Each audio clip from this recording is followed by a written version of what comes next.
Good evening, children. I hope everyone are doing fine. Let us start with the new chapter, that is chapter number 4, structure of the atom. Okay, so in our previous chapter, that is chapter number 3, so we have learned that atoms as well as molecules are said to be fundamental building blocks of matter, isn't it? And existence of different kind of matter, it is due to different atoms which is constituting to form them, right? So now the question is, what makes the atom of one element different from atom of another element? How two atoms are different? So are atoms really indivisible, like we studied about Dalton's theory? So do atoms really indivisible, so it can't be divided further? So it was proposed by Dalton, right? So are there any smaller constituents inside the atoms? So we shall find out the answers to these questions in this particular chapter. Okay, so we will learn about subatomic particles and the various models that have been proposed to explain how these particles are arranged within the atom.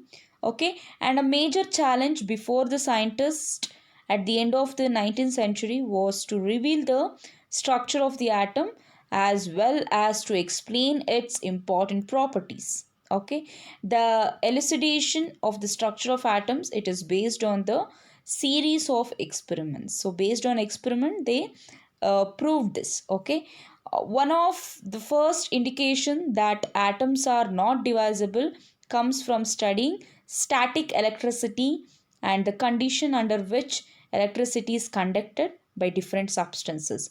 So in our previous chapter we got to know that atoms cannot be divided further, but now we are listening to such condition that it can be divided into subatomic structure by a static electricity and the condition under which electricity is conducted by different substances. So let us see in detail. So in today's topic, let us have a brief introduction to the chapter, and we shall start with first topic, that is charged particles in a matter.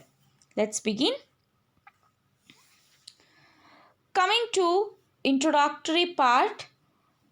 Okay, so here we should know what is atomic number. So students, we already know that 118 elements are totally present in a periodic table, right? So that is 118 elements are surrounded us, right? So how do you represent this atomic number as? So atomic number is represented by Z. Okay, so Z is nothing but number of protons and number of electrons in a neutral. That means, so P is always equals to E. That is P in the sense protons, which is positively charged, and E is negatively charged. So these both are present in equal, but more concentration is given to protons. Okay, so this is about atomic number. So what is the representation for atomic number? It is Z.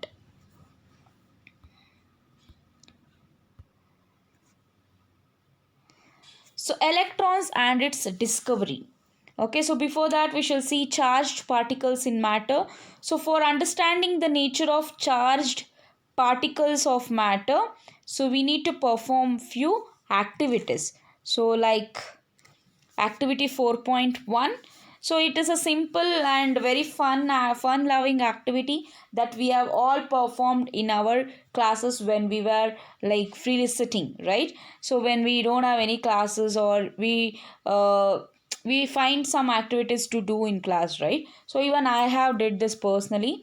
Okay, so what we do is, so we take a scale and rub over the dry hair, and we collect some small pieces of paper, and we try to place a scale upon that pieces of paper. So we add that kind of fun during class hours, right?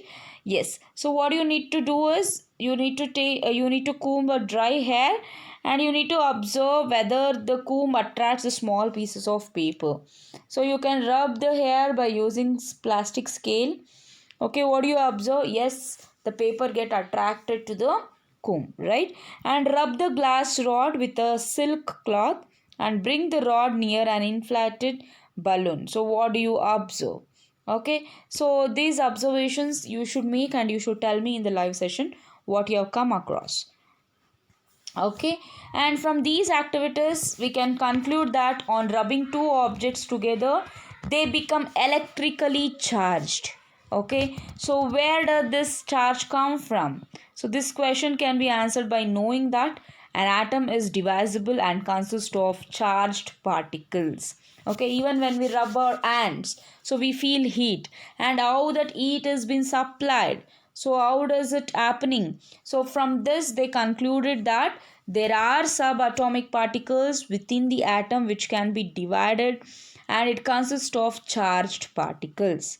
So many scientists contributed in revealing the presence of charged particles in an atom. So many scientists worked on it. So it was known by 1900 that the atom was not a simple, and it was known that it is indivisible particle, so but contained at least one subatomic particle, isn't it? So and the electron identified by J.J. Thomson. So here electron is represented by E. Upon that you can see negative charge, that is minus. So it is also said to be cathode rays. Okay, so why it is said cathode rays? Because it was emitting the negative charge. Okay, and the charge of electron is 1, and it is what do you say, common stable constant value is 1.6 into 10 to the power 19. So everywhere we can't write this 1.6 into 10 to the power 19. So to make our study convenient, so what scientists do, so 1.6 is nothing but electron is negatively charged. Since it is negatively charged, it is minus 1, right? So charge of electron is 1.6, it is a constant. So and the unit to measure the charge is coulomb. Okay, so we write it as 1.6 into 10 to the power 19 C, capital C. And this was discovered by J.J. Thomson in the year 1896, right? And the electron was identified by him itself, that is J.J. Thomson. So even before the electron was identified, E. Goldstein in the year 1886, so what he discovered was the presence of new radiation in a gas. Okay, so you could see there is a new radiations from a gas which is discharged, and they call them as a canal rays. Okay, so these rays are positively charged radiations. So these what is the rays? Canal rays are the positively charged radiations, so which ultimately led to the discovery of another subatomic particles. So this subatomic particles had a charge equal in magnitude but opposite in sign. Okay, so to that of electron. Okay, so whatever the subatomic particle was formed, okay, so in the sign to that of electron, it was mass approximately 2000 times as that of proton. So see the mass, it was varied from 2000 times more than electron. Okay, so it was given the name of proton. So it was given as proton. In general, an electron is represented as E negative and a proton as P positive.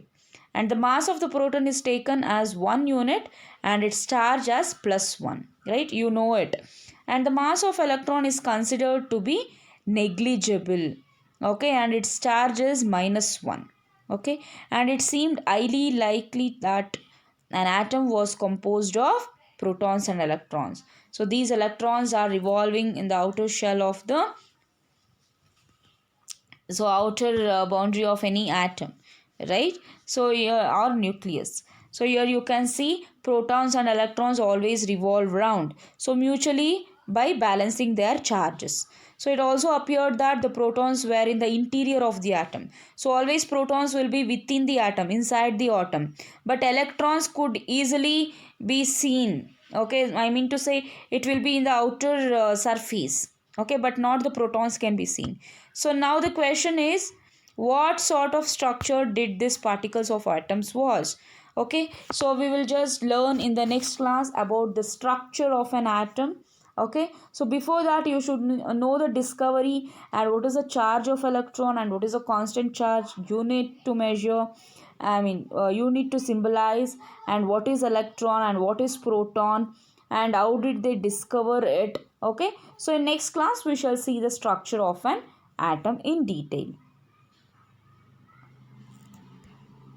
So children, I hope you could recall the previous chapter content to relate with this, and we shall proceed with the same content of previous chapter in this lesson also. So hope you understand it. Okay, I'll forward you the worksheet. Do solve it, children. Have a good day.